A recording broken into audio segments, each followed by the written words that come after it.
द्वादशाध्याय भक्तियोग। अर्जुन उवाच जे भक्त संयुक्त चित्तरे तुमकु सर्वदा सुमरे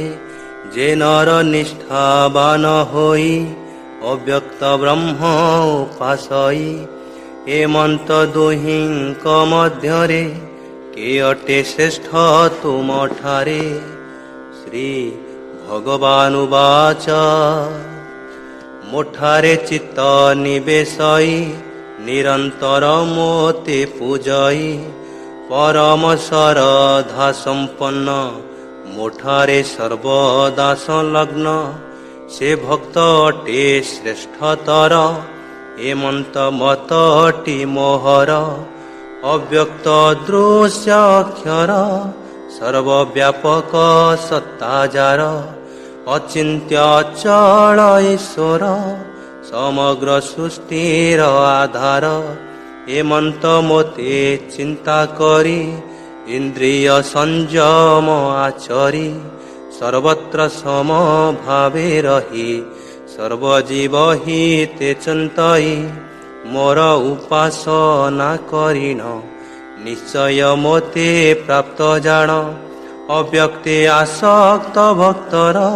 साधना मार्ग क्लेशतर ए मार्गे क्लेशर कारण निजर देह अभिमान शरीर व्यक्त रूपे थाई अव्यक्त चिंती न पारई जेउ नर मोते पूजई मोठारे समर्पित होई सकल कर्म समर्पई अनन्य जोगे मोते ध्याई मो परायण जे हुई मोर उपासना करई मोठारे चित्त निवेशई सेमानंकु मो उद्धारई संसार सागर उतारई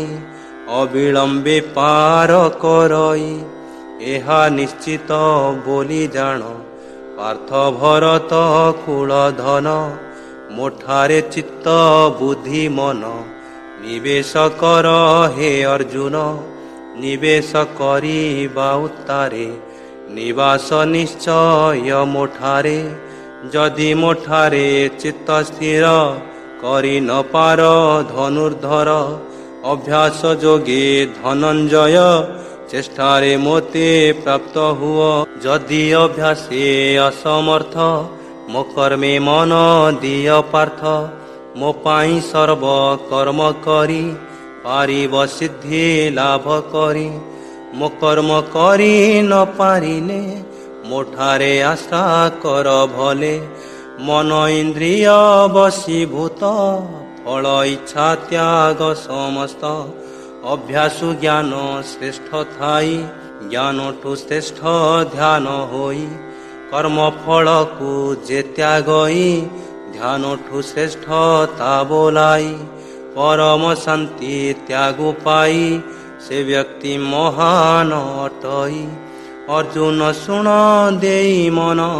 मो प्रिय भक्तर लक्षण अद्वेष भाव को रखई करुणा सर्वभूते थाई निज को क्षुद्र मने करी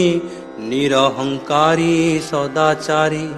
सुख दुखे समचिंतई सदा क्षमाशील हुई सर्वदा संतुष्ट रही आत्मसंयम व्रते रही आत्मविश्वासे दृढ़ स्थित मोठारे निजे समर्पित मन बुद्धि को समर्पण से भक्त मोर प्रिय जान अन्य को उद्वेग न दिए काहाठु उद्विग्न न हुए हर्ष क्रोध भय विमुक्त सर्वदा रहे चिंता मुक्त सदा हेमंत आचरण से भक्ति मोर प्रिय जान न करी अन्य को निर्भर सदा मो भक्ति रे तत्पर बाह्य अंतर शौच रही निष्काम कर्मे दक्ष थाई मन रे व्यथा न रखई सदानंद चित्ते रही ଇନ୍ଦ୍ରିୟ ସୁଖେ ଉଦାସୀନ ଭକ୍ତିରେ ମୋର ସଦା ମଗ୍ନ ସ୍ୱାର୍ଥ ଜଡ଼ିତ କର୍ମମାନ ତ୍ୟାଗଇ ସେହି ଅନୁଷ୍ଠାନ ମୋର ଭକ୍ତିରେ ସଦା ମନ ସେ ଭକ୍ତ ମୋର ପ୍ରିୟ ଜାଣ କଦାପି ହୃଷ୍ଟ ନ ହୁଅଇ ସର୍ବଦା ସନ୍ତୁଷ୍ଟ ରହଇ ଶୋଚନା ଚିନ୍ତା ଯାର ନାହିଁ କାହାକୁ ଦ୍ୱେଷ ନ କରଇ ଶୁଭାଶୁଭ ଫଳ ତ୍ୟାଗଇ କାହିଁରେ ଆକାଂକ୍ଷା ନ ଥାଇ ମୋର ଭକ୍ତିରେ ମନ ପ୍ରାଣ ସେ ଭକ୍ତ ମୋର ପ୍ରିୟ ଜାଣ ଶତ୍ରୁ ମିତ୍ର ସବୁ ସମାନ ଯଥାମାନ ଓ ଅପମାନ ଶୀତ ଓ ଉଷ୍ଣେ ସମଭାବ ସୁଖ ଦୁଃଖରେ ନାହିଁ ଭେଦ ନିନ୍ଦା ସ୍ତୁତିରେ ମୌନ ରହି ସର୍ବଦା ସନ୍ତୁଷ୍ଟ ରୁହଇ ଶରୀର ଚେତନା ରହିତ ବାସସ୍ଥାନରେ ଅନାସକ୍ତ ଏମନ୍ତ ସ୍ଥିର ମତି ଜନ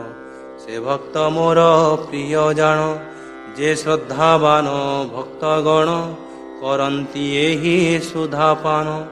ଏ ଭାବେ ସେବେ ଧର୍ମାମୃତ ସେ ମୋର ଅତି ପ୍ରିୟ ଭକ୍ତ ଶ୍ରୀକୃଷ୍ଣ ଲାଲିମା ଅଧରୁ ବହେ ଜ୍ଞାନ ଧାର ସେ ଧାରୁ ବହେ ଭକ୍ତି ରସ ସେ ରସ ଓତ ସଦୃଶ ସେଇ ଅମୃତ ପାନ କରି କରିବେ ସର୍ବ ନର ନାରୀ ଏମନ୍ତ ଭାବେ କୃଷ୍ଣ ଦାସ କହଇ କୃଷ୍ଣ ଭକ୍ତି ରସ ଏ ଭକ୍ତି ରସ କୁସୁମରି ନୟନୁ ନ ଝରିଲେ ବାରି ଦୁର୍ଲଭ ମାନବ ଶରୀର ବୃଥା ହୋଇଯିବ ତୁମର ଦ୍ୱାଦଶ ଖଣ୍ଡ କୃଷ୍ଣ ଗୀତ ତ ସେ ପ୍ରାଣୀଙ୍କ ମନ ଚିତ୍ତ ଓಂ ତତ୍ସଦିତି ଶ୍ରୀମଦ୍ ଭଗବତ୍ ଗୀତାସୁ ଉପନିଷତ୍ସୁ ବ୍ରହ୍ମ ବିଦ୍ୟାୟାଂ ಯೋಗ ಶಾಸ್ತ್ರೇ ಶ್ರೀಕೃಷ್ಣಾರ್ಜುನ ಸಂವಾದೆ ಭಕ್ತಿ ಯೋಗ ನಾಮ 12 ಅಧ್ಯಾಯಃ।